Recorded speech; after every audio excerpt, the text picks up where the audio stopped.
这个女孩冒着雨在地里干了一早上的活，拖着疲惫的身体刚踏进院子，只见一个大肚子的女人疾步走来，指着她破口大骂：“苏袅袅，你这个臭丫头，怎么现在才回来？还不快收拾东西准备嫁人？”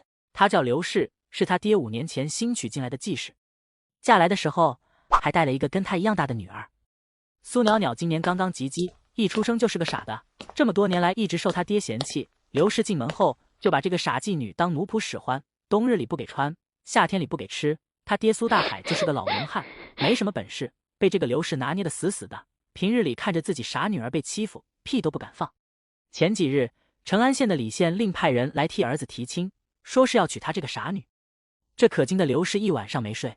李县令家虽官职不大，但在整个成安县也算是土皇帝的存在，那嫁过去就是飞上枝头变凤凰。谁说不是呢？怎么就看上咱家袅袅那傻丫头了呢？不行，不能便宜了那丫头。这样吧，让湘云嫁过去。俗话说有了后娘就有了后爹，果真是这个理。苏大海想都没想就答应了。刘氏为了以免夜长梦多，还特地给苏袅袅另寻了一门亲。隔壁长留村周家的大儿子周玉安。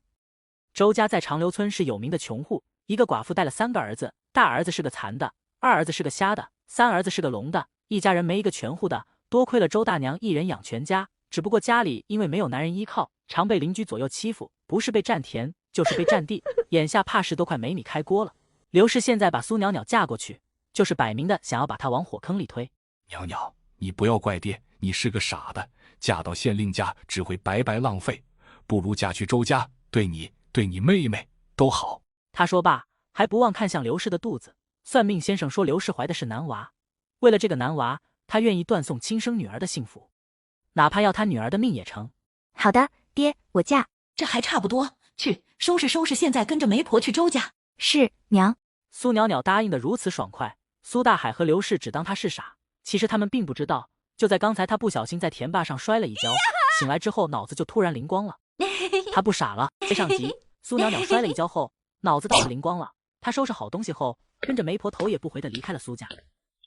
苏大海很费解，为什么县令要自己儿子娶他家的傻女？这事说来也蹊跷，1个月前，李县令从知府大人的府上回来，在路上碰到了一名算命小道。小道说，湘潭村有一傻女，是府女转世，你家儿子若能娶回家中，定能福运昌盛，永保荣华富贵。那姑娘是因为丢了一魂，所以才变得痴傻懵懂，待日后她一魂归来，定就不傻了。李县令当真信了小道的话，让自家夫人去寻这个傻女。李夫人哪敢让自己的儿子娶个傻的，便和刘氏合谋，瞒着李县令，直接娶了他家的2女儿。那日李县令走得急，倒是听漏了一句话：那妇女有了一魂后，便得了天上父母的庇护，自带福气和厄运。你若对她好，那自然福运绵绵；你若对她不好，那可能会厄运连天。媒婆带着苏袅袅来到周家所住的长留村，驻足在一座被篱笆围着的小土房子前，看着眼前之景，媒婆长叹了一口气：袅袅啊，你爹还真狠心，好好的县令府不让你嫁，偏让你嫁这穷窝窝里来，以后啊，怕是要受苦了。媒婆姓柳，对这个小丫头颇有几分怜惜。多谢婶婶挂心，我既然选择嫁到周家，自然不会嫌弃她穷。你呀，真是傻呀！我正准备去村门口接你们，怎么这么早就来了？周婶婶，哎，这孩子怎么瘦成这样，都快皮包骨了。这孩子受了不少苦，那后妈不是人。李乔原本定的出嫁时间是50，他那后妈为了急着将他赶走，这不一大早就让我送来了。多谢你了，刘婶子。好了，今儿个大喜的日子，快把人迎进门吧。是啊，走，进门。说罢，拉着苏袅袅朝屋里走，脸上心里都是欢喜。看到屋里的喜字，苏袅袅打心里感到了温暖。轩儿、晨儿，快来见过你们大嫂。周大娘话音刚落，后屋里走来2个少年，老二眼睛是瞎的，老三是聋的。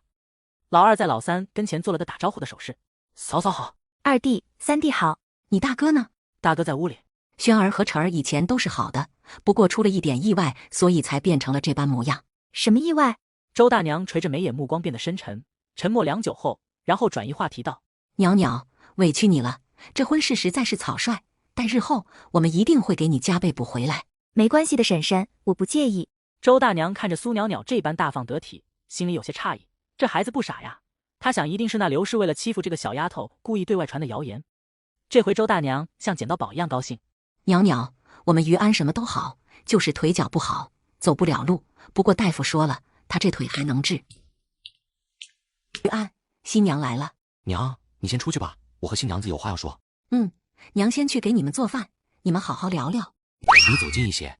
苏袅袅一愣，朝前走近了几步，打量着眼前这个坐在椅子上无法动弹的男人，穿着一身灰白色的长衫，他皮肤白皙，气度不凡，即便是这般落魄寒酸，但也藏不住那一身贵气。姑娘，我这腿脚不方便，恐耽误你。你若是不愿意，我就收了你做妹妹，日后再给你寻一门好亲事。我既走进了你家的门，那就是你们周家的媳妇。你们不嫌弃我傻，我自当也不嫌弃你残。我们两个是半斤八两，天生一对。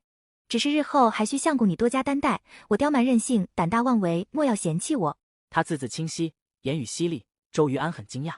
姑娘，你不傻？不，我傻。全县的人都说我傻，那我就是个傻的。周瑜安怔怔看着他，一时不知道该如何回话。这时，门外突然有人焦急地唤道：“娘，快去后院！”接上集，周大娘听到周瑜晨的叫喊声，连忙跑去后院。只见周家的后院里趴着2瘦鸭子和几枚大鸭蛋。这2瘦鸭子还是周大娘把自己仅有的首饰当了买来的。刚买的时候还活蹦乱跳，但不出几天就病了，是隔壁他大嫂下的毒。他大哥和大嫂蒋氏一直嫌弃他们，不仅不帮助他们孤儿寡母，还霸占了他们的田地，给他们使绊子，想要他们早点滚。太好了，轩儿、晨儿，我们终于能吃上蛋了。现在好了，鸭子活了，能下蛋了，以后的日子有着落了。周瑜轩和周瑜晨虽然一个看不见，一个听不见，但是也都能感受母亲的喜悦。娘，这鸭蛋比我们以前在公。晨儿，走进屋。周瑜晨意识到说错了话，立马住了嘴。好的，娘。晨儿，怎么了？走进屋，站着做什么？娘，你是不是说进屋？晨儿，你能听见了，你不聋了。是，娘，我能听见了。你真的能听见了，我的儿啊，你终于能听见了。你瞧，那些人不想要我们好过，我们偏要好给他们看。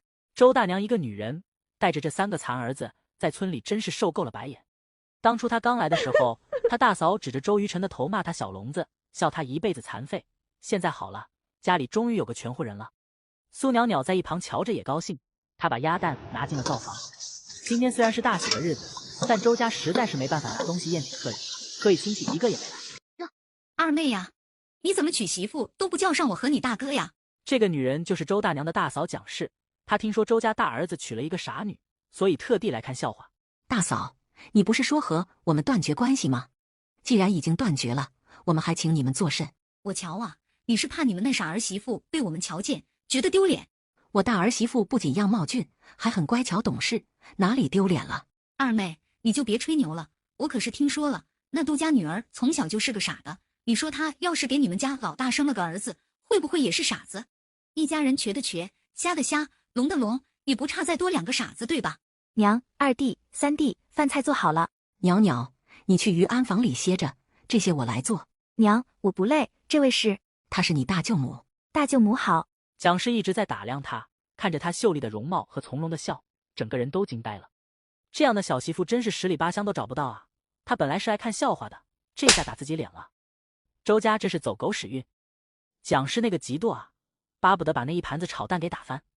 一想到蛋，蒋氏更气了。他们家在长留村还算是富庶人家，平时里都舍不得吃蛋，这穷的没米开锅的周家居然还能吃得起蛋。二妹，你家哪里的鸭蛋呢？你是不是去我家偷的？他们2家就隔着一堵墙，是当初分家的时候砌上的，2家的院子就靠在一起。大舅母，这是我们家自个压生的鸭蛋。谁问你了？我问你娘，你答什么话？蒋秋菊，我家儿媳妇还轮不到你来教训。她是晚辈，我作为长辈怎么不能说了？你别忘了，你和我大哥早就跟我断绝了关系，今日让袅袅叫你一声大舅母，是看在大哥的面子。你要是再这样不客气，别怪我拿搅屎棍把你轰出去。你这样说，我今儿个还真不走了。周大娘越想越气，转身去茅房当中真拿出一个搅屎棍出来。滚，快给我滚！月娥，你快给放下！周大娘皱着眉头，提着搅屎棍就要朝他挥舞。蒋氏吓得不行，连忙拔腿就跑。算你狠，咱们走着瞧。接上集，周大娘拿着搅屎棍追打蒋氏。屋里的周瑜安听到吵闹声，坐在一个装了2个轮子的椅子上，缓缓朝这边过来。看到苏袅袅被蒋氏欺负，袅袅，今后若是再有人欺负你，你尽管来我身后，即便我站不起来，也能保护你。周瑜安的声音很好听，深沉稳重，还透着一股温文尔雅。知道了，相公。这声相公唤得周瑜安心跳再次加快，耳根子不知不觉红了。走吧，相公，我们先进去吃饭。周瑜安很纳闷，明明是一段他本就同意的婚事，但是却仅仅只见了这一面，他突然就下定决心想要好起来，想站起来保护他。他说他是傻子，不嫌弃我是个残的，但是他并不傻，那我也不能就这么一直残下去。待蒋氏走后，周大娘一家人开开心心吃了起来。来，袅袅，多吃点。自从娘死后，就再也没有人对我这般好过。他连忙又把蛋夹给了周大娘。娘，来吃蛋。周大娘见他这般懂事，心里也很欣慰，眼睛一下又湿润了。不过很快便被周瑜晨和周瑜晨打破。嫂嫂、娘，你们就别争了，小心那两丫老大以为我们不够吃，到时候拼命生，生得我们吃不完。周瑜晨叽叽喳喳地说着，把大家都给逗笑了，整个院子都回荡着笑声。3年了，这是周家母子4人头一次笑得这么开心。隔壁陈大牛家却是闹得鸡犬不宁，蒋氏在周大娘那边受了气，朝着陈大牛和陈铁生一个劲的骂：“你瞧瞧你家那个好二妹，今天居然拿搅屎棍来赶我，真是越来越没规矩了。都说长嫂如母，你爹娘走了，我不就是他娘吗？他是这么对娘的。还有你天天就知道种地，得空了跟我去看村门口王家的姑娘，早点把亲结了。”陈大牛和陈铁生根本就不敢得罪他，只得一个劲的点头。周家那2只鸭子还真是命大，我明明下了成倍的药，怎么不仅没死，还生蛋了？难道是因为那2鸭子根本就没中毒？孩子他娘，你就别再干这种阴损的事，以后是会遭报应的。报应？什么报应？她一个出嫁的女人就不该回来占娘家的东西。孩子他娘，二妹可是没占我们一点东西，那小破房子本就是你不要的，那房子后院也是他们自己开的荒，要说占，反倒是我们还占了他一块地。你这是心疼你妹妹了。她之前在京城享福的时候怎么没想起你，现在你心疼她，那就是犯贱。1次毒不成，我就毒第2次。他从房里找到了老鼠药，朝后院走去，这次的药加大了剂量，小鸭子吃了不出1个时辰都会嗝屁。蒋氏下完药后1下午什么都没干，就等着看隔壁鸭子躺尸。等啊等，眼看着天就要黑了，他实在是耐不住性子，朝后院走去，想要看看2鸭子死了没有。然而他才刚到后院门口，就听到陈铁生气喘吁吁跑来：“娘，不好了，我们的鸡！我们的鸡怎么了？娘，我们的鸡全部都被黄鼠狼给咬死了！”什么？娘，就在刚才，我们家的鸡都被黄鼠狼给咬死了！哎呦，我的个亲娘嘞！我的鸡怎么都没了？这大白天的，怎么会有黄鼠狼呢？娘，我们这边遭了黄鼠狼，二姑那边怎么样了？对了，我看看他家鸭死了没有。接上集，蒋氏垫着脚尖朝周大娘院中张望，只见院子的角落趴着2只大鸭子，旁边还有几个大鸭蛋。不可能，我明明下了毒来着，这2鸭子怎么还都活得好好的？好像还胖了许多。蒋氏气得直跺脚，脚一滑，摔了个大马趴。这边周家，苏袅袅正抢着帮周大娘洗碗，听到了隔壁的惨叫声。娘，大舅母家是怎么了？不用管他，那蒋秋菊就是个泼妇，估计今天在我们家受了气，现在在自个家发火。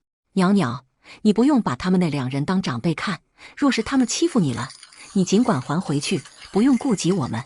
苏袅袅似懂非懂的点了点头，唇角弯弯笑道：“娘，你说3弟的耳朵好了，我们要不要再去找大夫给相公和2弟看看腿和眼睛？”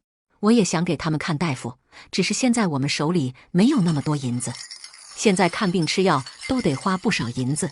苏袅袅听后脑子瓜子转了转：“娘，这个香囊是你做的？”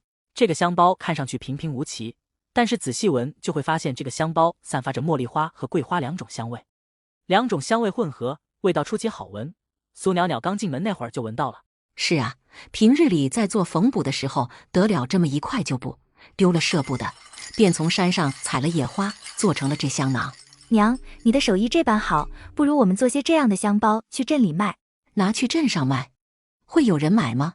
普通的农家人只管温饱，不会想着买香包。但是娘，我们拿到镇里去就不一样了，那里有很多富庶人家，多少都会买点香包傍身。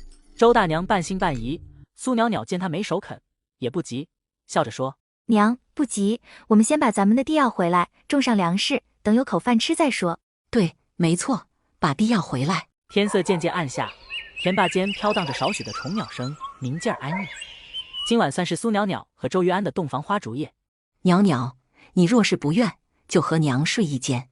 今日你进门这般寒酸，除了我们家没银子外，还有就是于安的意思，他的腿没好，不想跟你拜堂，不想耽搁你。娘，此事相公和我说过，我知道他的意思，我愿意等他的腿好。但是哪有新进门的媳妇把相公独自丢在新房呢？若是被外人知道了，岂不又要笑话我们？你放心，我不在意这些。正巧晚上相公也需要人照顾。好孩子，晚上要是有事，记得唤娘。知道了，娘。苏袅袅知道房门一进，就注定了他们二人的夫妻缘分，想再反悔，怕是就没有那么容易了。他还是毫不犹豫地走进屋，是报恩也好，是一见钟情也罢，他认定了周于安是他这辈子相濡以沫的相公。新房内，周于安还没睡，他依旧坐在桌旁，借着烛光看书。相公，你还没睡？你怎么来了？我们今日新婚，为何不能来？周于安推着自己身下的椅子，来到床边，抱起一床被子，准备出门。相公，你今夜若是抱着被子走出去，那明日我可就要落下弃妇的名头。他说的没错，村里的小媳妇最怕村头那一张嘴。周于安今夜要真把他一个人丢下，明日那些人还不知道会怎么编排他。周于安停下来，没有再执意要出去。你先睡，我看会儿书。苏袅袅脱了鞋袜，爬进了床里头，静静躺下。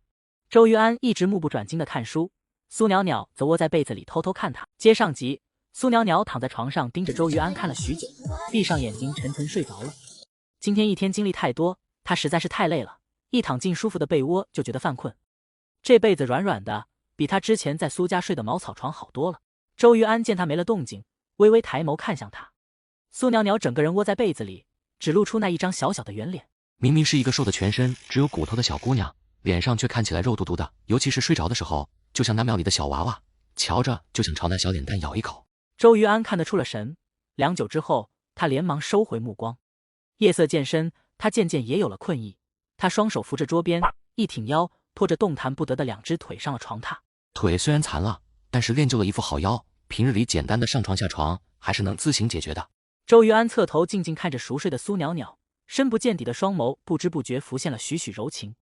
烛光摇曳，小窗蓝轩，破败的木床，少女熟睡时缓缓传来的呼吸音，原本昏暗阴冷的小屋变得莫名温暖起来。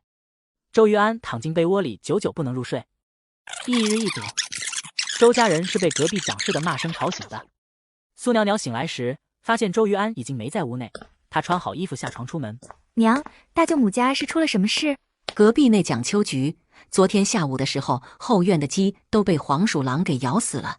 今个早上一起来，又发现自家刚刚买的小猪仔跑了。让你把猪圈锁好，你偏不听。瞧瞧，这小猪仔跑了，我们今年吃啥子肉呀？蒋氏每次杀了猪，都会端着一盆吃剩下的猪骨头倒在我们家门口，用来羞辱我们吃不起肉。这下小猪仔丢了，今年怕是就杀不了年猪了。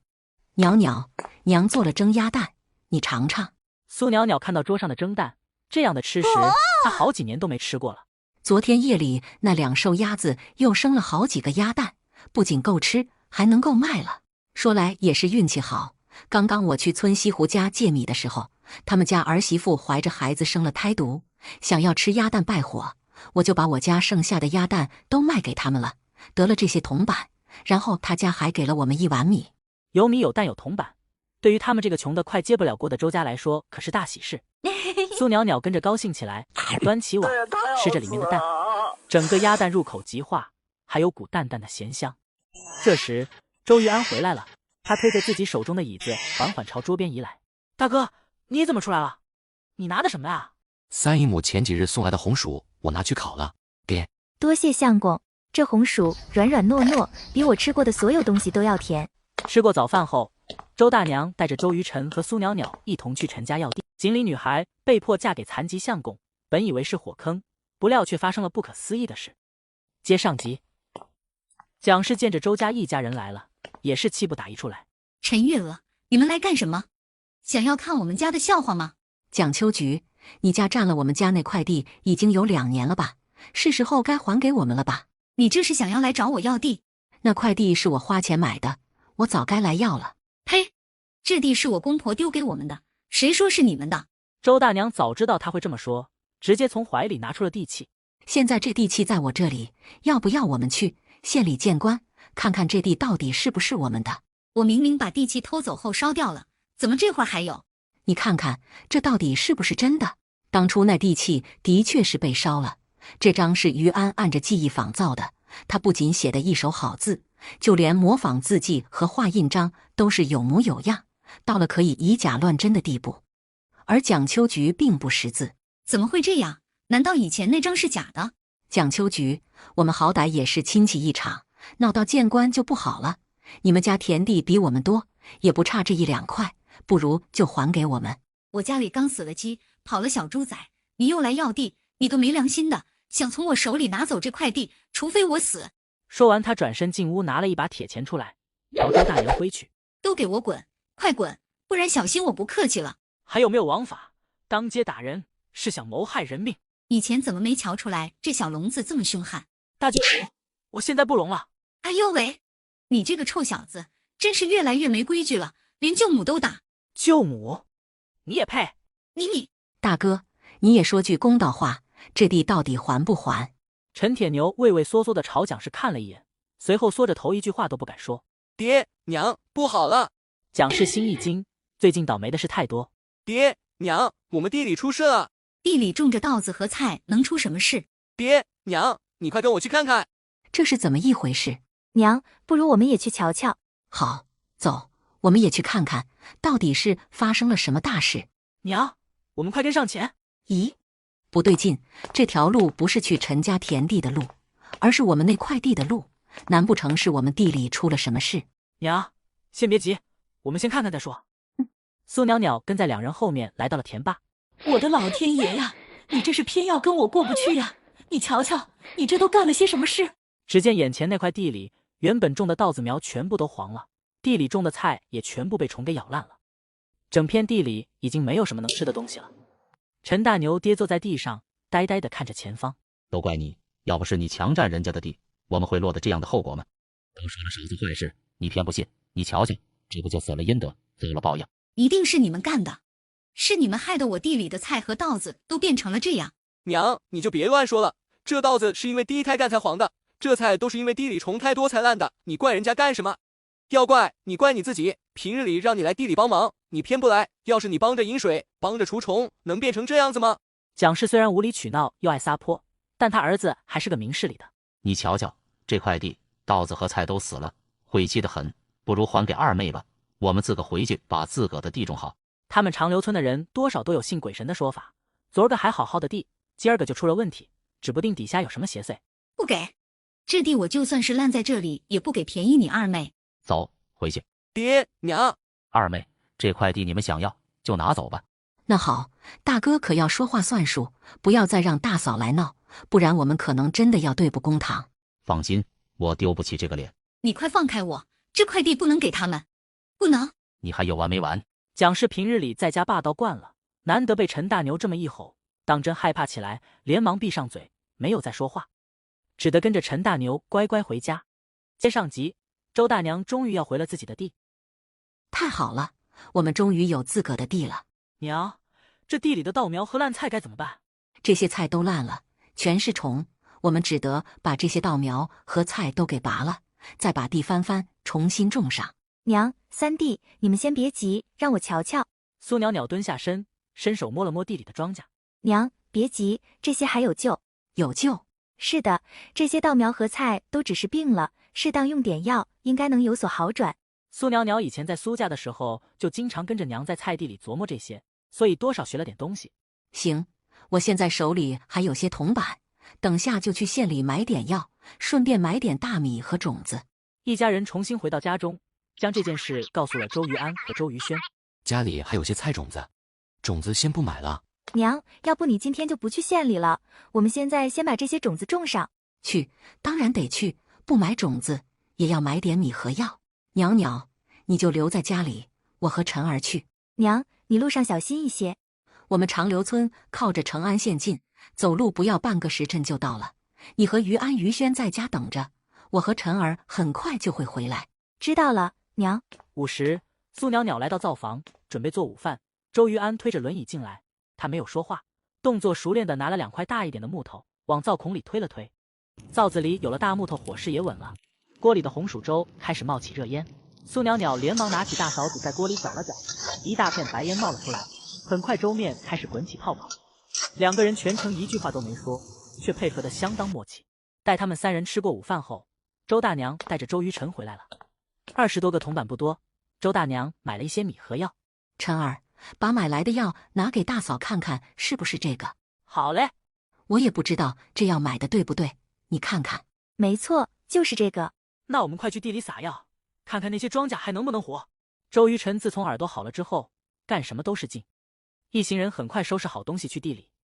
到了菜地后撒上了药，撒完药之后就已经是傍晚了。袅袅，你看那霞光，这是个好兆头啊！天气一好，地里的东西就长得快。果然跟他说的一样，这地里的东西的确是长得快。第二天，周大娘带着周于晨来地里的时候，被眼前之景给惊呆了。原本发黄枯萎的稻子变得绿油油，好似比昨日还高了几分。地里的小白菜和莴苣都长出大叶子。袅袅说的这药还真管用，你瞧瞧，这些原本烂掉的菜都活过来了，这还有些小白菜，今天都能采着吃了。是啊，娘，嫂嫂真厉害，要不是她，我们差点把这些菜都挖了。周于晨开心的在地里东瞅瞅，西看看。娘，你快看，这可真稀奇呀！这块地里居然长出那么多萝卜来。周于晨连忙走到萝卜地旁，拔出一个萝卜，圆鼓鼓的，瞧着就好吃。周于晨朝着萝卜一口咬下，脆脆甜甜，就像那7月里的果子，十分好吃。娘，你快来尝尝，这萝卜真好吃，跟我们以前吃的那海棠果一样。周大娘满心好奇，咬了一口。这萝卜的汁水十分多，一咬下去清甜解渴，一点萝卜辣味都没有，反而还有一股果子的清香。来，我们多装几个带回去给你哥哥嫂嫂尝。接上集，周大娘和周于晨拔了好多萝卜回家。娘，三弟，你们这是背的什么？袅袅，你快尝尝这个萝卜。娘，这萝卜哪里来的？苏袅袅拿起萝卜咬了一口，清甜的果子香席卷环绕在唇齿间，只是一口就令人心旷神怡。这萝卜真好吃。好吃吧？都是从我们家地里挖出的，以前那块地买来的时候都是石头，没想到现在居然长出了萝卜，那真是太好了。是啊，今天中午我们可以炖萝卜汤喝。只是这么多萝卜我们也吃不完。娘，不如我们把这些萝卜拿去县里卖了吧。卖萝卜？没错，就是卖萝卜。这萝卜也有人买？我看村里人家家户户都种了。娘，这村里人是都种了萝卜，但是县里的那些达官贵人没有，他们平日里都叫人在附近的村里收菜，不如我们直接找一户人家卖过去。可是能卖给谁？县里我们一个人也不认识。让我想想。娘，卖给李县令家的后厨帮佣何大婶。何大婶和我阿娘从前是一个村的，从小一起长大，感情还算是不错。后来她嫁给了李县令家的护院，在后厨做了帮佣，渐渐往来就少了。不过我阿娘还在世的时候，何大娘经常帮着买下我阿娘种的菜。要不明儿个我带着萝卜去县里瞧瞧，看看能不能卖出去。也行，不过我得陪你一起去。不用了娘，我一个人去不会有什么事的。家里的地刚要回来，没人看着，隔壁那陈家估计又会抢回去。周大娘不放心苏袅袅一个人出去，又怕陈家来抢地，一时愁眉不展。这时，周于安推着椅子从房里出来。不如我陪他去。你，于安，你不是一直都不愿意出门吗？娘，有时候我们不能一直躲着。周大娘双眸微沉，立马明白了他的意思。行，有你陪着袅袅，我也放心。可是你的腿这样去会不会不太方便？不碍事，这么多萝卜正巧也需要车子来运。三弟，你到村门口王家借一下马车。村门口王家是一对无儿无女的老夫妻，和周家一样不受村里人待见。不过他们对周家却是出奇的好，平日里找他们借一碗米或者借一下马车都十分大方。好的，大哥，我这就去。后院内，周正坐在石头上发呆，他抬头看着太阳出神。轩儿，你怎么了？娘，我总觉得我能看见光了，但是不知道是不是错觉。看见光？难道你和你三弟一样，眼睛突然好了？不知道，总觉得有光，但是仔细一看又好像没有。周大娘走到他身旁，伸出手在他眼前晃了晃。轩儿，你能不能看见？看不见。轩儿，这样你还能看到光吗？看不见了，全是黑的。现在呢？娘，好像真的能看见一点光，就像黑夜里远远放着的一盏灯，很远很模糊。轩儿，你眼睛是能看见了，我要去告诉你大哥。娘，先别告诉大哥，我的眼睛现在还不确定是不是真的好了，免得大哥知道了以后会失落。好，我不告诉你大哥，这几天你别总是看着太阳，多休息休息，说不定再过10天半个月就完全好了。娘，等眼睛好了，让我去京城吧。你为什么想要去京城？我们现在这样在长留村不是挺好的？娘，长留村不能躲一辈子，我们不去找他们，他们也会来找我们的。你大哥方才也是这般说。罢了，你们想怎么样就怎么样，娘啊，都听你们的。娘，你放心，我一定会替外祖父洗刷冤。小心说话。娘，我知道。你们都大了，娘也管不了你们了，先别傻坐在这里了，进屋吃萝卜，我们地里的萝卜可好吃了。接上集，周大娘家丰收了很多萝卜，她开心的来到后院，又看到2鸭子生了一窝鸭蛋，周大娘笑得合不拢嘴。这鸭子可真能生，1天7、8窝，再生下去，莫不是满院子都是？娘，我还真听说过有生1院子蛋的鸡。什么？真的有？真的，好像是很多年前在那个什么丰平村谭家，听说他们家的鸡一晚上下了1院子的蛋。胡说，一定是骗人的。仔细一想，还真是胡说。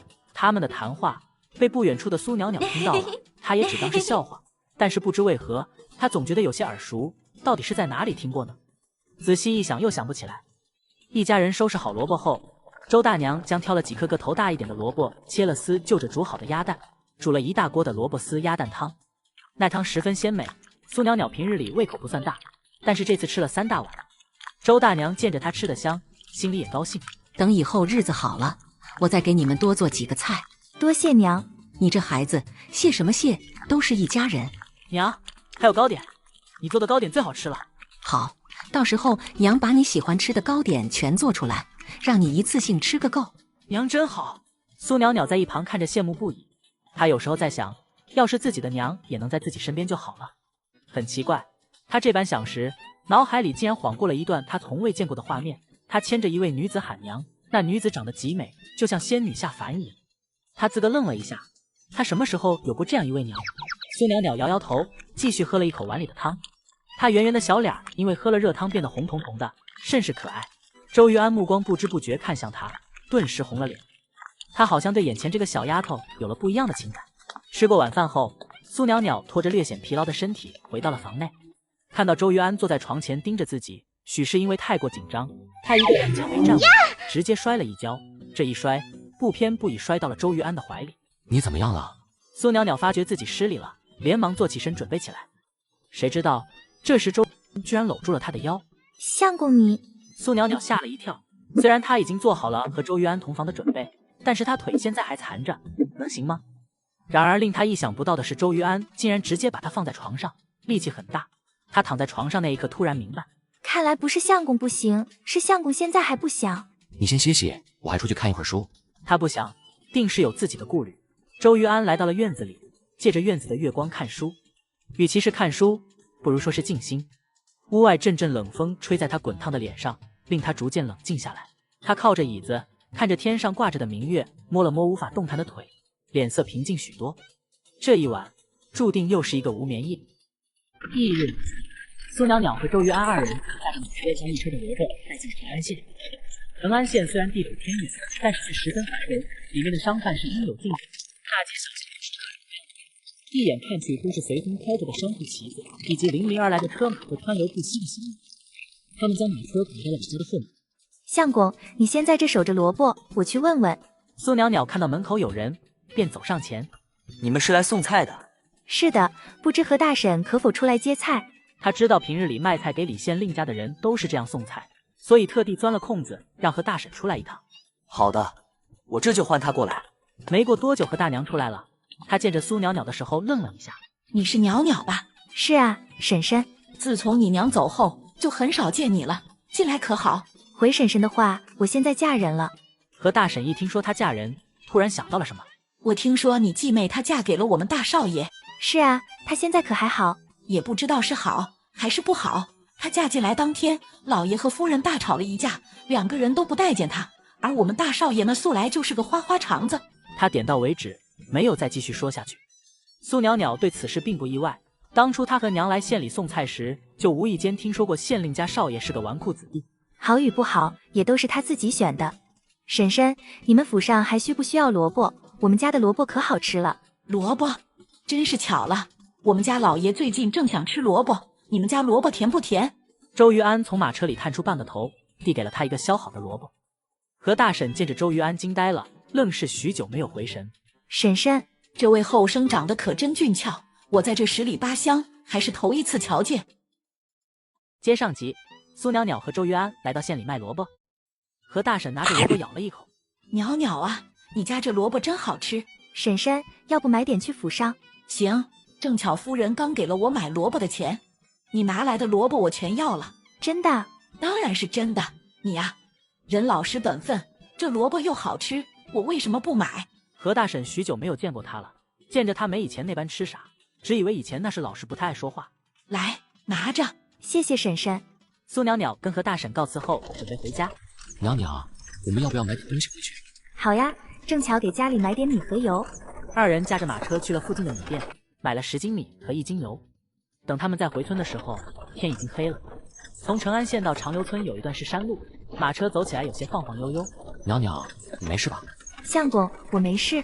苏袅袅偷偷看着周玉安，相公能纹10字，又能骑马射箭，到底是为什么变成这般模样？正当他困惑不已的时候，夜空中突然飞来一只马，奔跑中的马被这小鸟吓了一跳，发疯似的朝前跑。发生了什么事？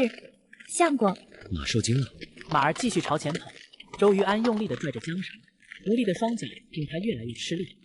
眼看马车就要冲向不远处的大树，他再次拉着缰绳用力一拽，马儿终于被他调转了方向。与此同时，他突然感觉到一只腿有了力量。突如其来的惊喜让周玉安仿佛恢复了从前的意气风发。苏袅袅看着眼前一幕惊呆了。相公，你的腿……袅袅，你怎么样？可有受惊？我没事，只不过相公你的腿好像能动了。真是太好了，相公，你的腿终于能动了。周玉安脸上也满是喜色，他剑眉微扬，腰背挺直，银白色的月光倾泻而下，照在他那俊逸的脸上，衬得他气宇轩昂，不同凡响，瞧着就像是风度翩翩的世家公子。苏袅袅坐在马车里，看着他的身影，微微有些出神，脸上不知不觉扬起了害羞的笑。看到苏袅袅扶着周玉安进门，周大娘满脸惊喜，没忍住哭了起来。玉安，你的腿能站起来了。娘，相公现在还不能完全站起来，只能用一只腿撑一会儿。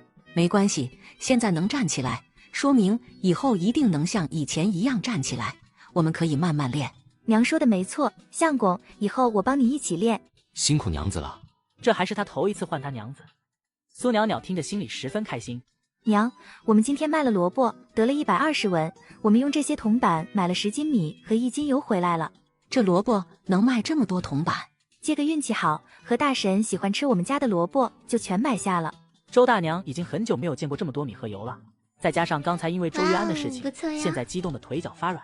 娘，等过几天我们把萝卜和鸭蛋都带出去卖，卖了的铜板给你和2弟3弟都做些衣裳。傻孩子，等有了铜板，娘第一件事是给你买件首饰。你嫁到我们家，连个像样的首饰都没给你。苏袅袅笑了笑，以前他娘还没过世的时候给他留了首饰的，不过后来刘氏嫁进门，就把他娘留给他的所有首饰霸占走了。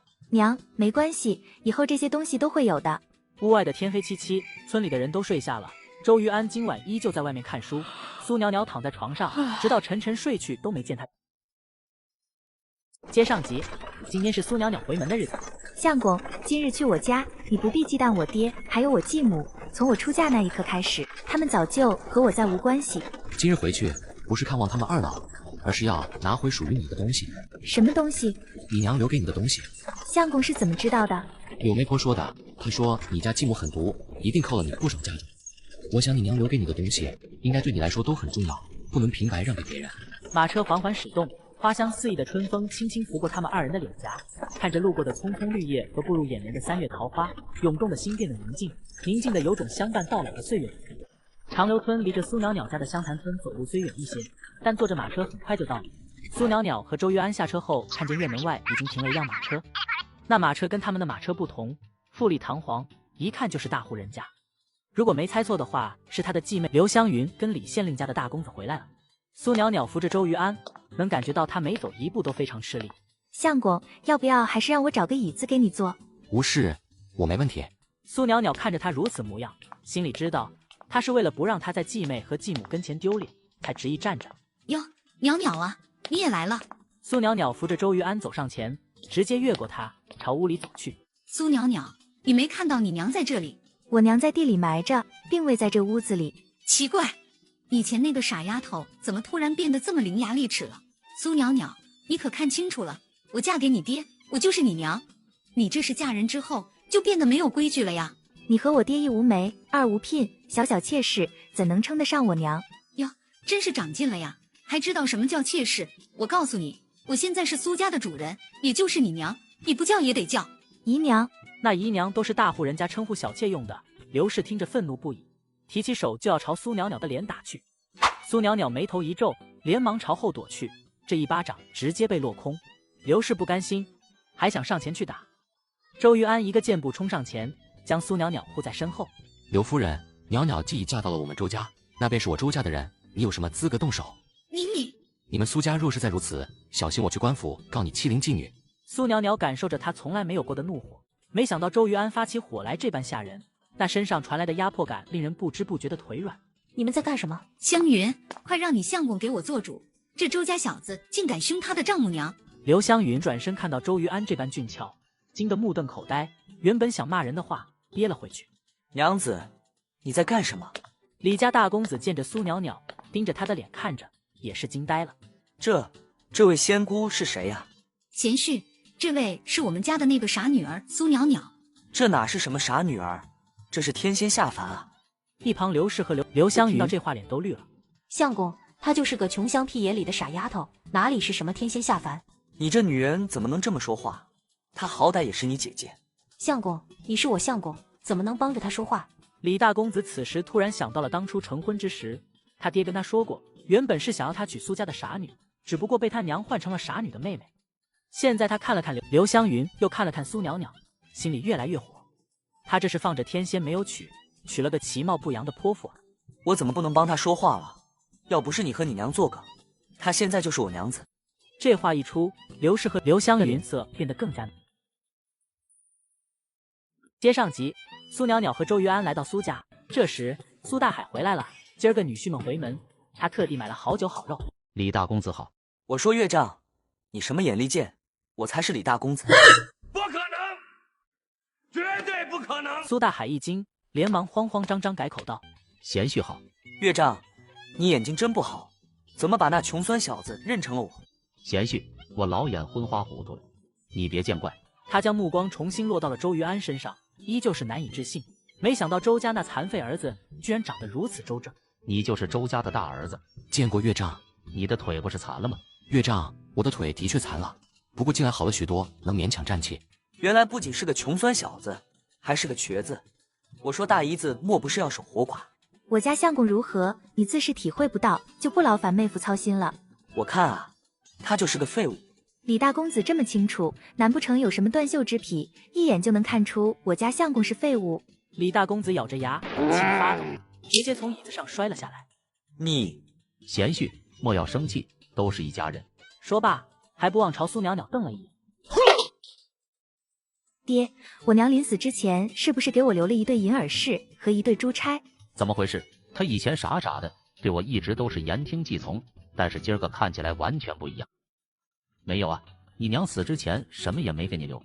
爹，我记得清清楚楚，娘当时留给了我一对银耳饰和一对珠钗，那是她留给我出嫁用的，你怎么能说没有呢？难不成你想自己吞了去？那对银耳饰和珠钗早就被苏大海送给了刘氏。我说你们今天怎么会回来？感情是来要东西的。苏袅袅，我告诉你，你娘的东西都跟着她下了地，你要是想要，就去地里挖。一旁的李大公子也走了过来，假惺惺说道：岳丈、岳母，你们两个怎么能霸占人家钱财呢？是他的东西就还给他。那银耳饰不在我这里，那能在哪里？难不成长腿跑了？我给湘云了。李大公子突然朝着刘湘云就是重重一耳光。你这个小娘们，我是少你吃还是少你穿了？我们李家还用得着你抢别人的首饰戴吗？相公，这是我娘给我的，不是我抢的。那也不行，你娘给你的，那也是你娘抢来的，把首饰拿出来。刘湘云不情不愿地掏了出来。大姨子，这东西是你的，你就收好。苏袅袅接到手中，转身准备离开。大姨子，你们别走啊，这饭都没吃呢。不吃了。好不容易回门，怎么饭都不留下来吃呢？多少吃点吧。苏袅袅直接当作没听见。大姨子，大姨子。李大公子见着苏袅袅他们走了，越想越气，气自己怎么就没娶到这仙姑。娘，都怪你，要不是因为你，我能嫁给李家吗？傻孩子，这李家有什么不好的？你瞧瞧，你要不是嫁进李家，能穿这么好的衣服，戴这么好的发钗吗？依我看，还不如嫁去周家。周家虽穷了一些，但是那周瑜安长得一表人才，待娘子还温柔体贴，总比我在李家受气强。娘，你不知道，我这嫁进门才3天，我那相公就急着纳妾，以后我这日子该怎么过呀？男人3妻4妾不是很正常吗？只要你给李大公子生个大胖小子，我就站稳脚跟了。刘湘云却越哭越厉害。哼，你要是觉得嫁给我不好，我就给你一封休书。相公，方才我说的都是气话，你要是想纳妾就纳。这还差不多。刘氏见二人和睦了一些，长松了一口气。我的肚子！夫人，怎么了？我好像快要生了。夫人，你先进去，我现在就去请稳婆。真是晦气，怎么回门还碰到这种事？他话落，饭也不吃了，直接甩袖离开。相公，刘湘云看了看屋里要生产了娘，想了想，最后还是跟着李大公子一道。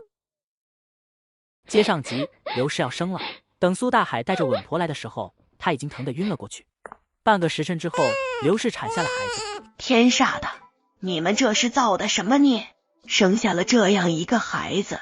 我儿子怎么了？大海呀，你家这不是儿子，是个闺女，而且怎么了？6个手指头和6个脚趾头，6指是不祥。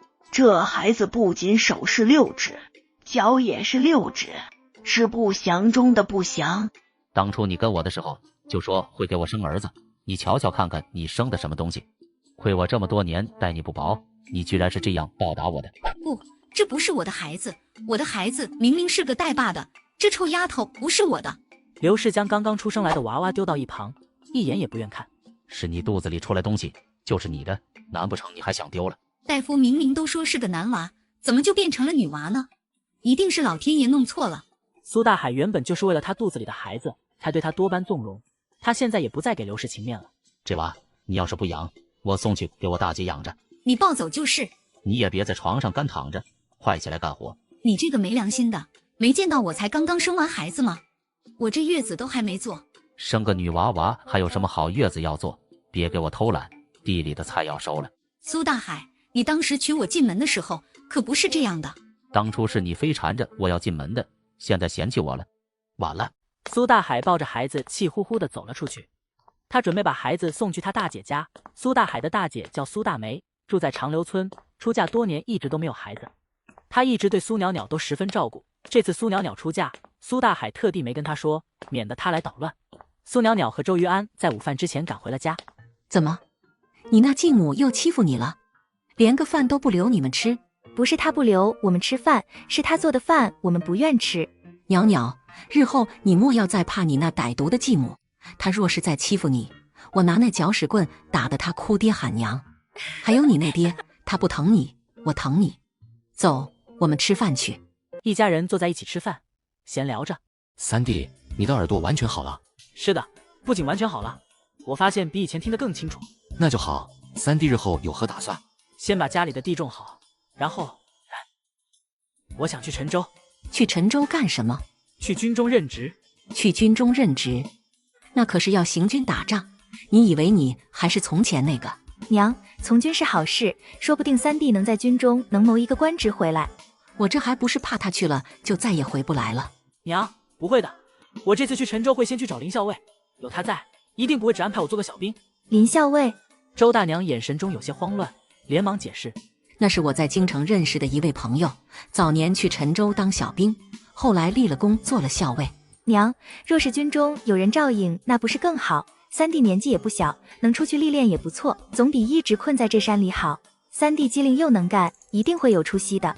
大嫂说的没错，娘，你就信我这一次吧。好，你去吧。你们也真长大了，娘也管不了了。去可以，不过你得在我的腿完全好了之后再去，家中田地需要人照看，我不想你大嫂辛苦。大哥，你放心，我肯定是等家里安稳之后再走。吃过午饭后，苏袅袅跟着周大娘一同来后院捡鸭蛋。后院这2只鸭子特别能生，2、3天就下了好几百个蛋。周大娘看着那鸭蛋，笑得合不拢嘴。等会儿呀，我拿一些鸭蛋去隔壁张婶家换一只猪崽子来，等猪崽子长大了，我们就有肉吃了。那太好了。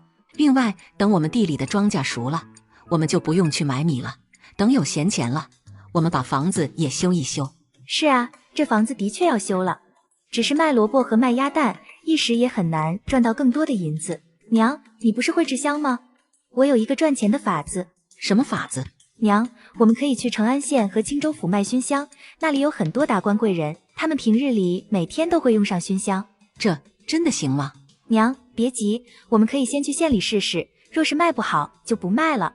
也行，那我们先试试。婆媳俩一商定，决定等家里的萝卜和鸭蛋再卖一些钱后，就做一些香膏和香露到县里的集市卖。接上集，春日里，天亮的一天比一天早。苏袅袅迷迷糊糊感觉自己刚睡着就天亮了，她隐约闻到了一股淡淡的花香味，缓缓起床，穿上衣裳朝外走去。只见周大娘正在倒腾着花草。娘，这个是？这是我刚刚在山上采的花，准备用来做香露。娘，这些花可以做香露呀？当然可以，但是我采的花不多，要是能再采一些就好了。娘，等会儿我跟你一起去采。好，好。娘，相公他们呢？于安在后院砍柴，轩儿和晨儿去地里了。袅袅，我突然想起了一件事，你家继母生了。我们昨天去的时候，她还没生。昨天你们走之后生的。我听村里人说生了一个丫头，还是6指的丫头。我爹一直盼着想要有个儿子，看来他得落空了。何止是落空啊，他气得把孩子丢给了你大姑养。哎，你说都是自己的孩子，他怎么就不知道心疼呢？哎，可不嘛，造孽啊！娘，不说那些糟心事了，我们现在去采鲜花吧。苏袅袅从后院拿着篮子，跟着周大娘去山里采花。老周家的，你们这是去哪？周大娘不理会他们，拉着苏袅袅大步往前走。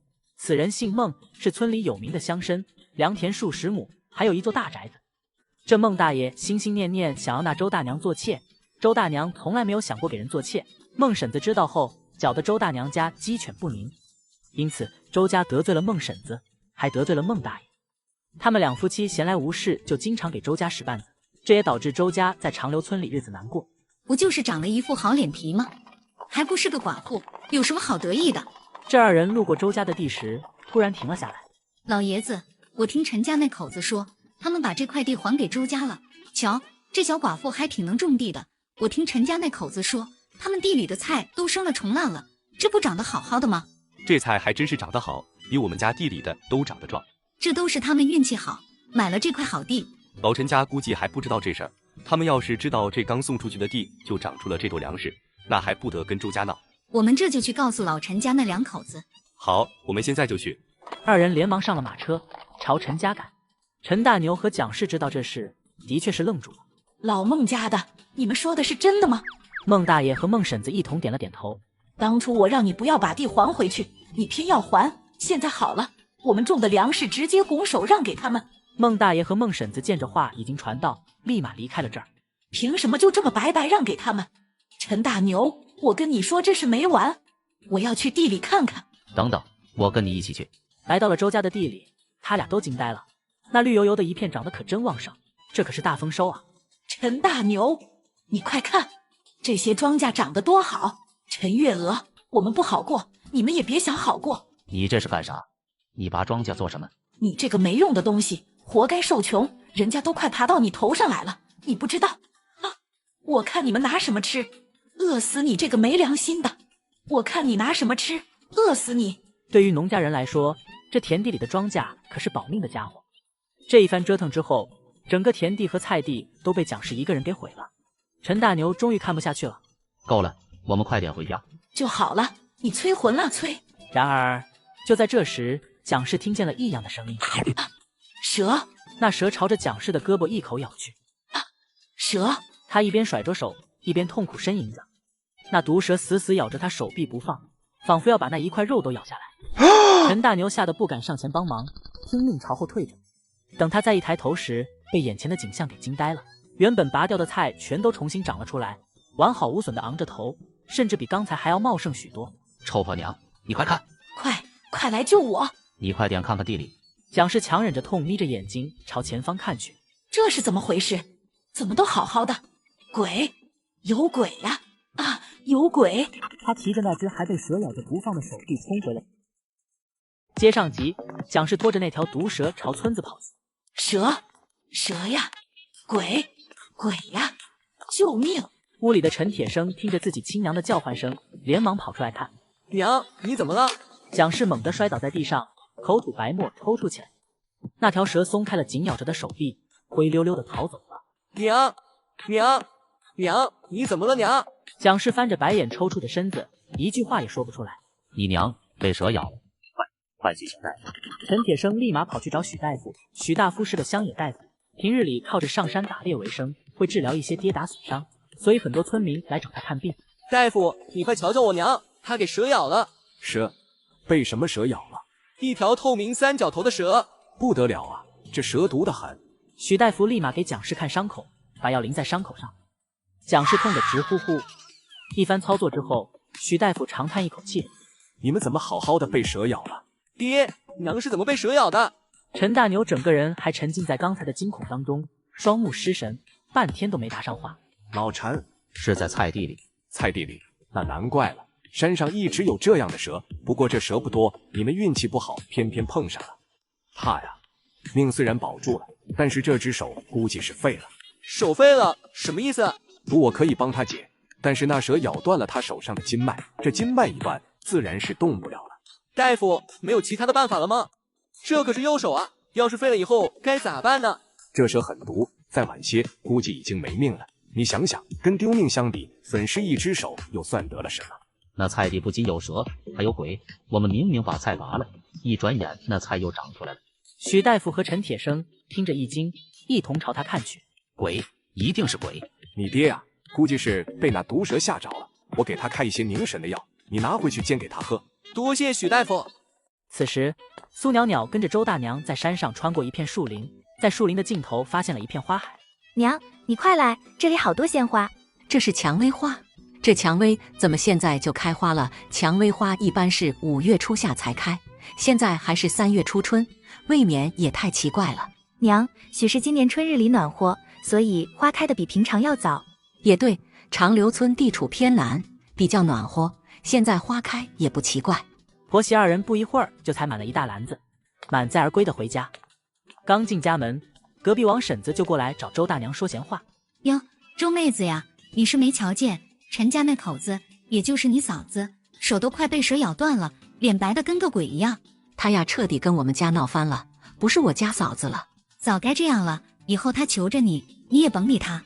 放心，我和他们陈家本就没什么关系。这样就对了。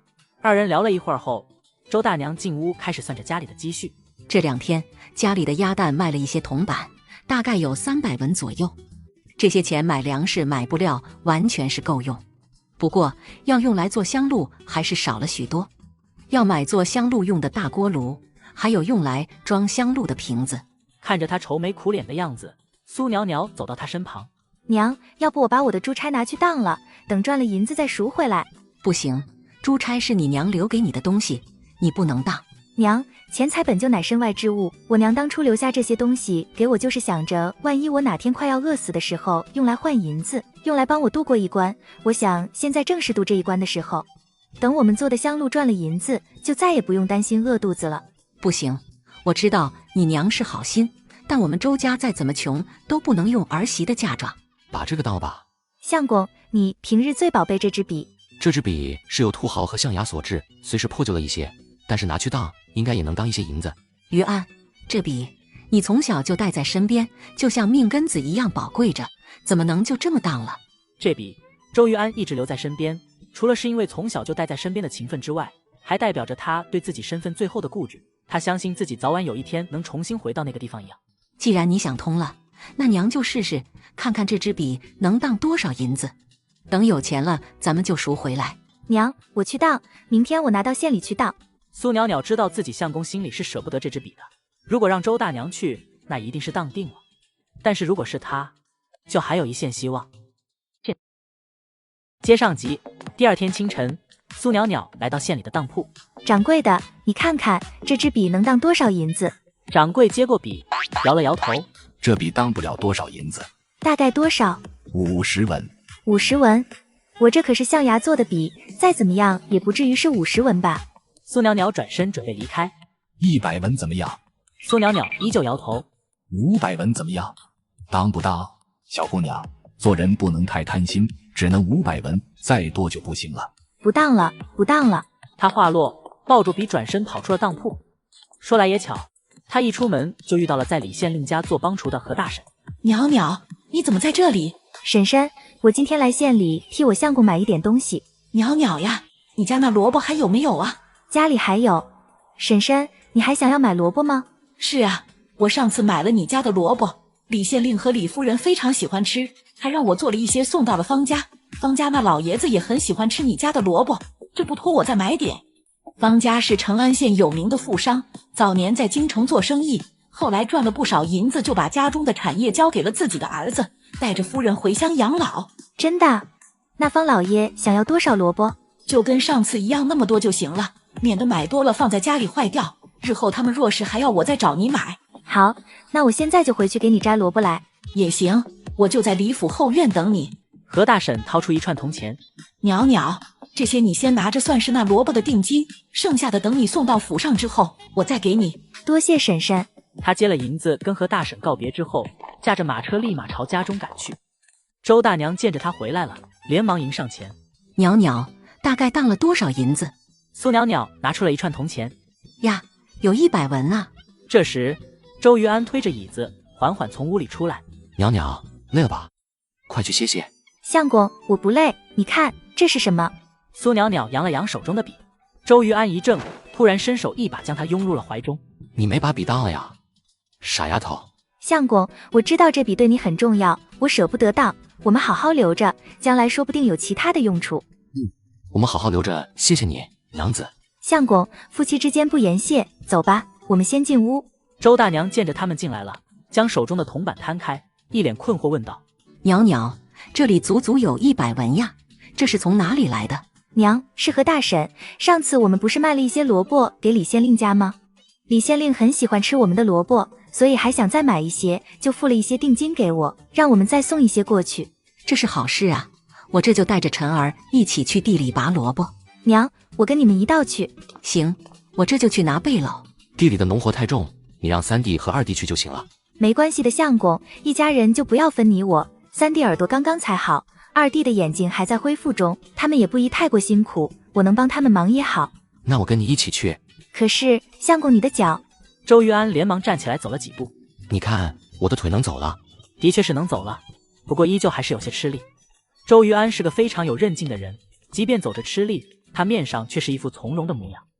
周大娘强制把他留在了家里，周于安为了不耽搁他们的时间，只能先妥协。接上集，苏袅袅跟着周大娘还有周于晨、周于轩一同去了地里。周于轩眼睛一天比一天好，周大娘打心里高兴。待一家人来到菜地里的时候，被眼前之景给惊呆了。地里的白菜一颗颗油油亮亮的，萝卜又长了不少，绿葱葱一片。我的老天爷呀，这可是大丰收啊！是啊，昨天我们路过的时候，瞧着也没长这么大呀。许是近来天气暖和，所以菜都提前熟了。他们把拔出的萝卜放进了背篓里，上次拔了几十斤，这又有几十斤，总感觉这萝卜总也拔不完。苏袅袅拔着拔着，土里突然露出一截木头来，而且还有股淡淡的香味。娘，你快来看，这是什么东西？周大娘蹲下身，仔细闻了闻，双眸一正。呀，这是上好的檀香。娘，这真的是檀香吗？这地里怎么会有檀香呢？一般上好的檀香都是长在树林里，被埋在石头地里的还真是少数。娘，我们可以把这檀香制成熏香。没错，这么大一颗上好檀香，要是做成熏香，估计能卖上不少钱。周于晨将这块木头背在了背上，苏袅袅背着一篓萝卜朝家里走去。一家人满载而归的回到了家中。趁还没天黑，周于安和苏袅袅一起把萝卜送到了李府和方府。何大婶给了他剩下的200文，方家的管家给了他们1两银子的赏钱，这可是一笔大钱啊！苏袅袅从小到大第一次看到这么多的银子。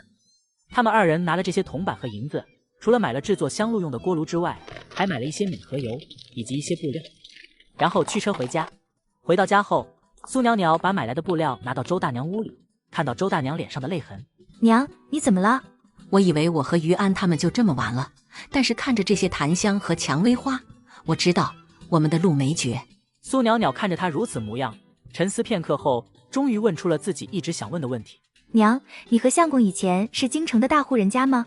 袅袅，我知道你心里有很多疑惑，但是有些事情你还是不要知道的好，因为知道的越多，越会惹来杀身之祸。你不要怪我和于安瞒着你，不告诉你，是想给你留下一条后路。既然周大娘不想说，苏袅袅也不强求。一开始我就下定决心，无论相公是什么出身，我都会坚定不移地站在他身旁。娘，做香露的锅和瓶子买回来了，我们赶紧去做香露吧。袅袅，走吧。两婆媳把蔷薇花的花瓣洗了，再放上去一锅一锅的蒸。周于晨负责烧火，就这样蒸了一晚上。第二天清晨，终于做出了第一瓶香露。周大娘将出做好的蔷薇香露拿到鼻子前闻了闻，猛地一惊。袅袅，于安，你们快来闻一闻，这香味不一样。怎么了，娘？苏袅袅接过香露，拿在手中闻了闻，一股特殊的花香飘入鼻尖，令人为之一振。在那一瞬间，仿佛置身在花海中一般，令人心情愉悦。娘，这香露真好闻。周大娘有些愣住，她再次闻了闻，总觉得有些不对劲。奇怪，和以前在京城时同样的制作方法，却跟我在京城闻的不一样。娘，许是这里的花不一样，所以香味不一样。我们等下拿到县里卖一下试试。我们现在只有这一瓶，能卖得出去吗？我们可以问一问方家的方夫人，要是她能看上我们家的香露，那就好了。我的香露，她能看上吗？娘，这香露太好闻了，方夫人一定能看上。我昨日去送萝卜的时候，特地在方家打听了。方夫人素来就喜欢用香，自从她来到成安县后，因为一直没有买到合适的香，所以十分恼怒。那好，明天我们就一起去方府。接上集，清晨，苏袅袅和周大娘赶着马车来到了方府的后院，他们想问问刘管家还要不要萝卜。此时，一个雍容华贵的妇人走了出来，她抬眸看向苏袅袅：“你们是谁？在这里干什么？”夫人，我们是昨日来送萝卜的周家，今日特地来问问刘管家，这萝卜还要不要？原来那萝卜是你们家的，那萝卜脆甜可口，我很喜欢吃，正想让刘管家再买一些来，没想到你们就来了。夫人喜欢吃，我们明天再给您送一些萝卜来。那好。方夫人转身离开，忽然一阵微风吹来，一股奇特的香味飘向了方夫人的鼻尖。你有没有闻到一股香味？夫人，闻到了，这香味好香啊！这是哪里传来的香味呢？苏袅袅连忙将那瓶小小的香露拿出来，递给方夫人。夫人，你说的是不是这个？方夫人嗅了嗅，没错，就是这个。这是我娘刚做的香露，夫人，这香味你喜欢吗？这香露真的是你们做的？没错，是我们做的。真是好手艺，做出来的香露比西域进贡的都还要好。周大娘微愣，连忙谦虚道：“不是手艺好，是这地方水土好，养的花香。”没错，这成安县的确是个好地方。这瓶香露可否卖给我？夫人若是喜欢，我们把这瓶香露送给您便好。方夫人略有些诧异，看着跟前这两个穿着朴素的农家女子，颇有些意外。我们方家人一般不会平白无故收人礼物，既然你送给我香露，那我便也还一份薄礼给你，帮我拿5两银子给这位姑娘。夫人，5两会不会太多了？不多，我平日里随便买一瓶上等的香露都要10两。多谢方夫人。方夫人对手中的香露爱不释手，不仅给了5两银子，还派人送他们2只鸡。苏袅袅和周大娘拿着银子和鸡坐在马车里，许久都没缓过神。袅袅啊，刚才不是做梦吧？第一瓶香露就卖出去了。是啊，娘，你的手艺好，不愁没人买。我们快回去，再做点香露。第一瓶香露卖出后，周大娘有十足的干劲。到家后，苏袅袅把手里那5两银子拿给周于安看。相公，你瞧，这是什么？银子。是的，方夫人用5两银子买了我们那瓶香露。那真是太好了。此时，方夫人送的那2只鸡突然咯咯哒的叫，两人定睛一看，呀，鸡蛋，这鸡生蛋了。周大娘听到鸡叫，急忙跑来，看到地上的鸡蛋，笑得合不拢嘴。吃过饭之后，一家人忙着去摘萝卜，忙着做香露，风风火火，干劲十足。而那湘潭村的苏家却截然不同。自从刘氏生了个女娃娃后，天天被苏大海嫌弃，日子一天不如一天，连吃个鸡蛋苏大海都不给。吃什么吃，肚子里又没娃了，吃了也是浪费鸡蛋。好你个苏大海，竟敢这么对我！我要去李县令家告你一状。你去告啊，快去！别以为你女儿嫁给了李大少爷就很了不起，我瞧啊，他们李家根本就看不上你女儿。看不上又怎么样？总比你女儿嫁给那穷的叮当响的周家好。苏大海，你等着瞧好了，我女儿将来一定比你女儿要富贵。你还好意思说？要不是你，我家袅袅能嫁那么长吗？苏大海重重给了刘氏一巴掌。你竟敢打我！我打你怎么了？你把我们家人害得这么惨，我没把你赶走，你就感恩戴德了。刘氏气得朝屋外跑去。苏大海，你给我等着，我去找我女儿女婿，让他们来替我撑腰。你有本事去了，你别再回来。刘氏越跑越快，当真朝成安县的方向跑去。接上集，刘氏走了1个多时辰，才走到了李县令家门口。门口的小家丁朝刘氏打量了一眼：“你找谁？”“我是你们家大少奶奶的娘，我来找你们大少奶奶。”家丁一听，双眸中多了一丝嫌弃。“好的，你跟我进来。”刘氏笑眯眯地跟在家丁身后，来到了前堂。前堂内，李夫人正朝着刘湘云破口大骂：“乡下来的就是乡下来的，连个字都不认识。写了药方子让你去帮我买药，结果没有买对一味药。你这个样子，我以后怎么交给你管家？”“娘，这药不是我看错了，是那药房的人抓错了。”“你真是好大的胆子，竟敢跟我顶嘴！”刘湘云低着头，不敢再说话。对了，女儿的那月红就会进府。娘，我这才进门1个月都不到，你就让相公纳妾？纳妾怎么了？这男人3妻4妾不是很正常吗？你急什么？以你的身份让你做正事已经是破天荒了，难不成你连你夫君内妾都要管？跟着家丁进门的刘氏刚好见到了刚才的一幕。亲家母，这俩孩子才成婚1个月不到，你怎么能让女婿纳妾呢？我家女儿好歹也是你们李家的大少奶奶，你怎么能让她当着这么多人的面跪着呢？我在自己府里教训自己的儿媳妇，跟你没有任何关系。你要是觉得我们李府不好，那就带着你的女儿立马离开。这位李夫人本就不同意这门婚事，当时娶这个刘湘云，只不过是退而求其次，免得娶了那傻女。刘氏一听李夫人要赶她女儿走，连忙收了方才的嚣张气焰。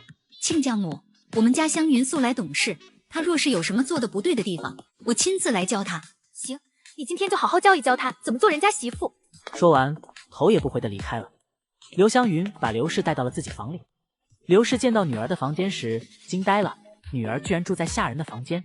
兰芝，你一个大少奶奶，怎么住在下人的屋子里？娘，这李家人根本就看不上我。刚刚成婚那2天还好，只是李夫人和李县令对我冷眼相待。可是自从回门之后，大少爷也看我不顺眼了，直接将我赶到了这间下人房里，平日里看都不看我一眼。娘，我在这里过的就不是人过的日子，他们不仅让我住下人房，还给我吃他们吃剩下的东西。平日里有事没事就找我茬，不是让我下跪，就是打我耳光。本来以为把女儿嫁进李家是享福，没想到居然是受难。湘云，你再忍忍，想要对付那李夫人和李县令，你得先拿下大少爷。等你怀了大少爷的儿子，他们得将你供起来。大少爷自从新婚夜之后，就再也没有碰过我了。你这傻孩子，人家不碰你，就不知道想想办法。好的，娘，我再试试。这时，屋外有丫鬟唤道：“大少奶奶，少爷回来了。”大少爷今儿个怎么这么早就回来了？大少爷今天带了1个人回来，说是肚子里有了少爷的孩子。刘湘云如同遭受了晴天霹雳。你是说那女人有了身孕？是的，大少奶奶，听说大少爷派人诊过脉了，那姑娘的确是有了身孕，而且听说还极有可能是男娃。刘湘云直接跌坐地上，崩溃地看着前方。娘，我该怎么办了？刘氏也愣住了，紧皱着眉头，半天都说不出话来。大少奶奶，大少爷说请大小奶奶的娘回去，娘家人住在府邸不方便。其实也没什么不方便，就是李大少爷不喜欢刘氏这个人。听说刘氏来了之后，立马派人将他赶出去。刘氏根本就没有底气和李大少爷对着来，只得嘱咐了女儿几句之后，立马离开了这里。刘氏回村的时候，正巧路过了长留村，他抬头朝周家的方向轻蔑地看了一眼。哼，李家再怎么不好，都比这周家好。说完，加快脚步离开了这里。接上集，苏袅袅躺在床上迷迷糊糊听到周大娘在外面忙活，她揉了揉眼睛坐起身，发现周玉安还没有睡。她手里拿着一本书，认认真真看着。相公，你这是昨天一整晚都没睡吗？袅袅，我打算参加这次科考。真的？再过几个月便是乡试。苏袅袅见自家相公有如此决心，心里很是安慰。乡试在8月，现在才3月，相公还有整个5个月，这5个月里你稍加努力一些，定能考上举人。小小乡试对我来说并不是难事，只是这一旦入试，就离京城越来越近。但为了让娘子过上好日子，下定决心冒这一次险。周大娘来到后院准备喂鸡，一到后院，她惊呆了，那2瘦鸭子和那2母鸡好像杠上了，都撅着屁股生蛋。我的小祖宗哟，你们怎么生了这么多呀？这么多的蛋够我们吃上好多天了。周大娘既惊讶又高兴，笑得合不拢嘴。苏袅袅听到笑声，来到后院。娘，我们今天去方府送萝卜的时候，要不要带一些蛋过去？当然可以，反正这么多蛋我们也吃不完，正巧可以换一些铜板。吃完早饭后，周大娘把新做好的香露和塔香装进了马车里。苏袅袅和周玉安一同驾着马车朝成安县赶去。此时，成安县方府内热闹非凡。方夫人是京城来的，所以成安县里不少没有见过世面的达官贵人都想笼络她。尤其是李县令家的李夫人，今日众多女眷一起在方夫人府中赏花。这位是青州府郑知府的妹妹，郑家2小姐。方夫人，你身上好香啊，真好闻，用的是什么香露？是我新买的蔷薇香露，不仅香气宜人，还能有安神助眠的功效。前段时间我们家老爷一直有些失眠，闻到这股香味之后，便睡得特别安稳。方夫人，你这香露是在哪里买的？说来也巧，是一位给我府里送萝卜的农家女子卖给我的。那农家女子经常在地里干活，浑身脏兮兮的，他们做的东西能用吗？话也不能这么说，农家女子靠自己的手艺过活，没有什么不吃的，做出来的东西不比京城那些大香铺子差。众人一听比京城里的东西都要好，对这香露更加好奇了。方夫人，那姑娘现在还卖香露吗？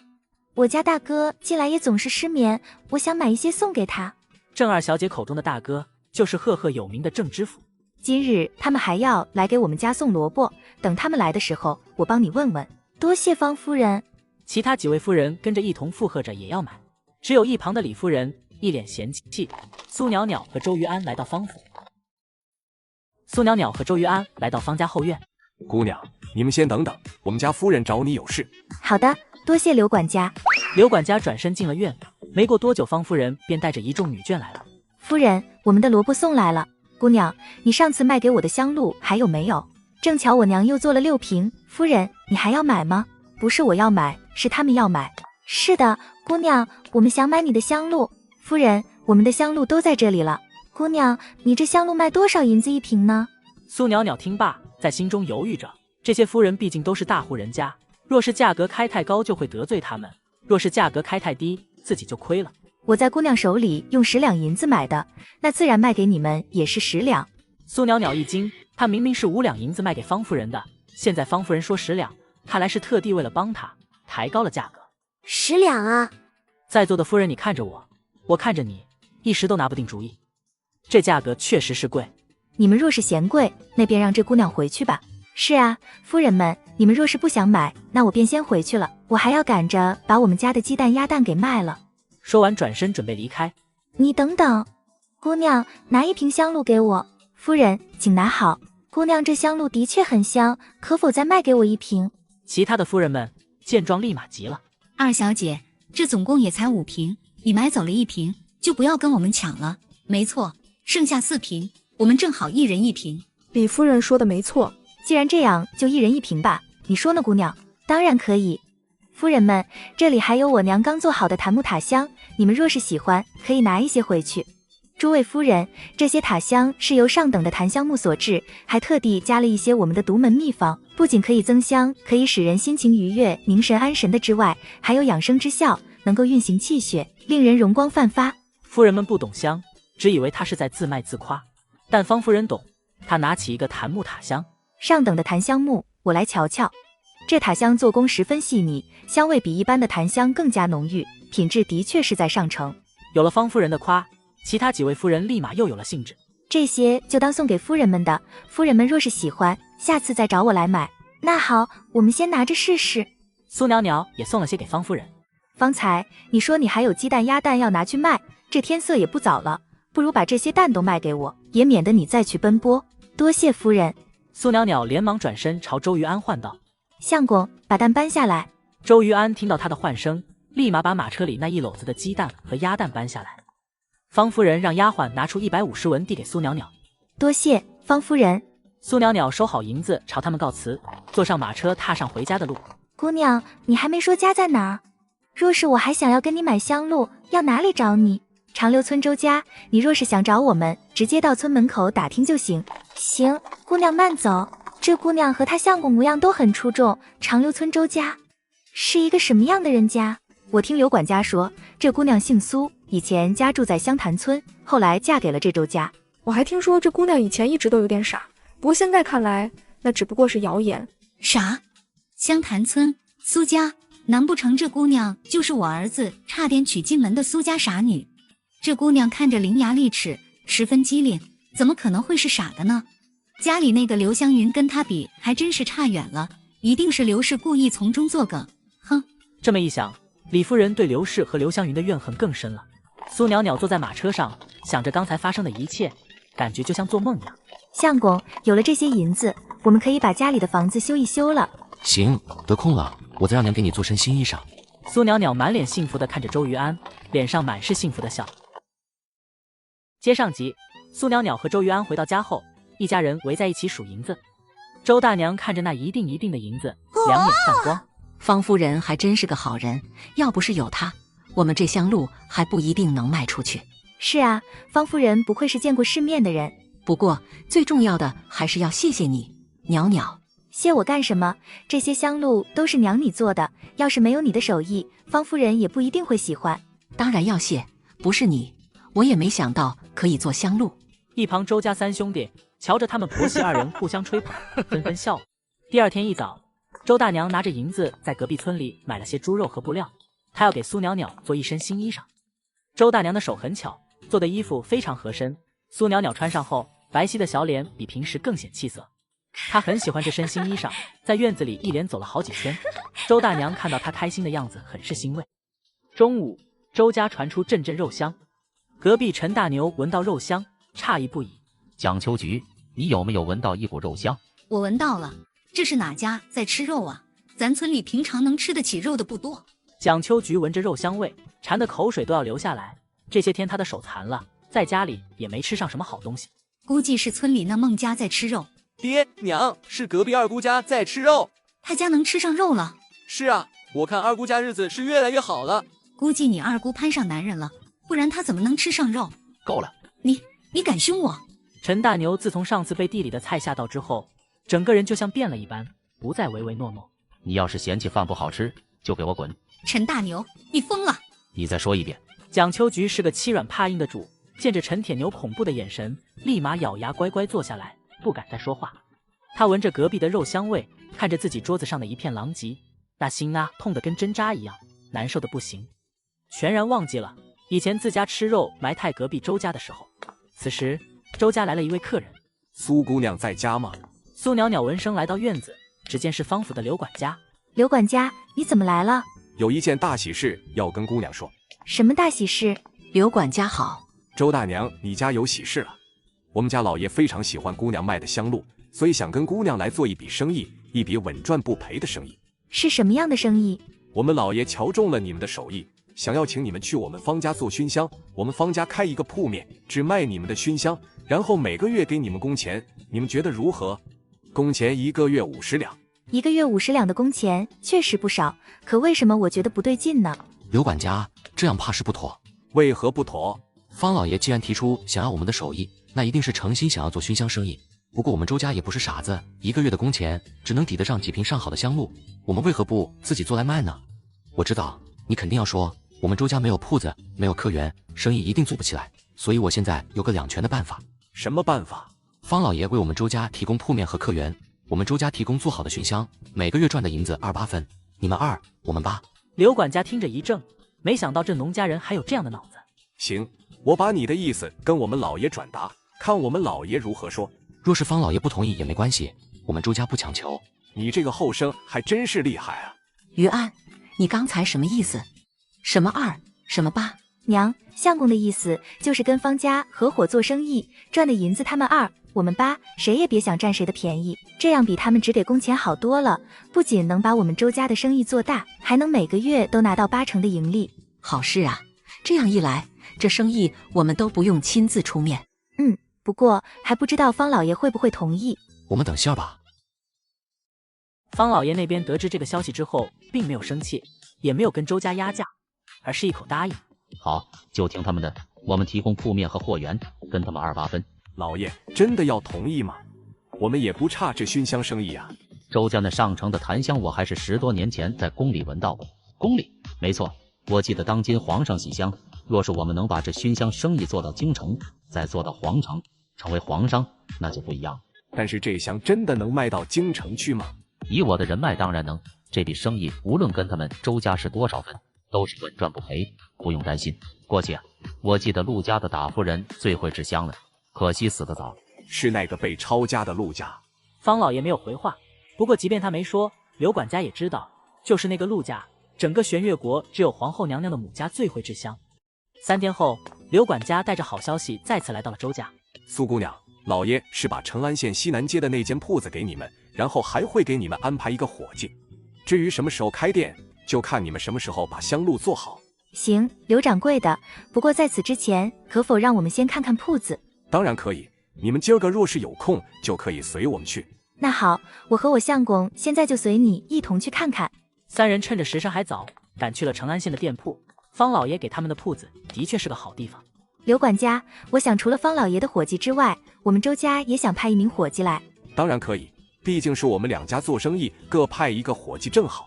他们商定好之后，苏袅袅和周于安一同上了马车，踏上了回家的路。长留村内，周于轩和周于晨准备去地里干活。路过鱼塘时，周于晨发现里面有鱼跳出来。二哥，这池塘里有好多鱼。三弟，快把这些鱼抓起来！池里的小鲫鱼密密麻麻的一排，周于晨只要随便一捞就是1条。二哥，收好！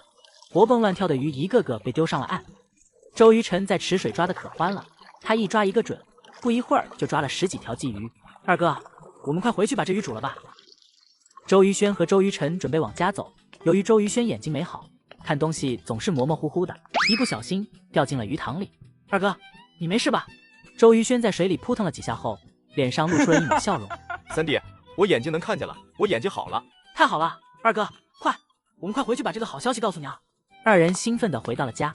娘，大哥，大嫂，苏袅袅和周大娘正在后院一同蒸花露，听到声音连忙跑出来，只见周于晨抱着1篓鱼回来了。晨儿，你这哪来这么多鱼？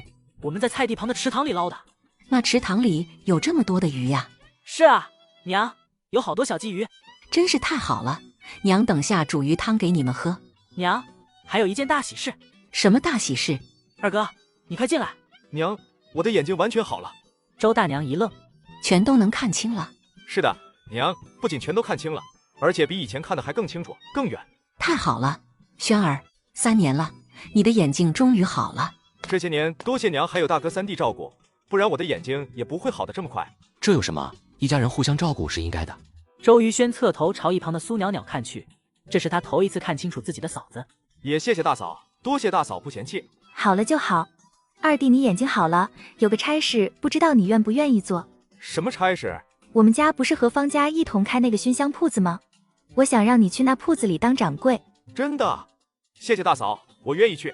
周大娘看到儿子们一个个病都好了，开心的直掉眼泪。第2天，周大娘和苏袅袅去山里采花的时候遇到了王婶子。王婶子拉着周大娘闲聊起来。周妹子，你是没瞧见村口孟家那口子平时坏事干尽，听说前几天被疯狗咬了屁股。他们那是活该，这几年经常跟我们过不去，老天爷都看不下去了，也该吃点苦头。是啊，想当初那孟大爷还想跟你做妾，他也不撒泡尿照照镜子，看看自己长什么样，糟老头子一个。苏袅袅在一旁听着。这时王婶子看了看苏袅袅。袅袅，你听说你继母的事了吗？什么事？你家那个爹又找了一个女的，你继母天天在家里闹。他当初找我爹的时候就应该知道我爹会像背叛我娘一样在背叛他。是这个道理，你继母这次怕是栽了。苏大海这次找的女人是成安县那一红楼的女人，叫红香，模样比刘氏俊多了，而且手段也厉害。才来了杜家2天，就把刘氏给整得服服帖帖。你这个贱人，你怎要把我刚刚做好的饭都倒了？姐姐，你不是还没吃饭吗？这些都是给你吃的。你让我吃地上的东西，难道姐姐不愿意吃吗？这苏家已经容不下你了，你还是走吧。我不走，我不会把这个家让给你这个不要脸的。那姐姐就好好吃地上的美味吧。刘氏气得脸色苍白，从前他有多风光，现在就有多狼狈。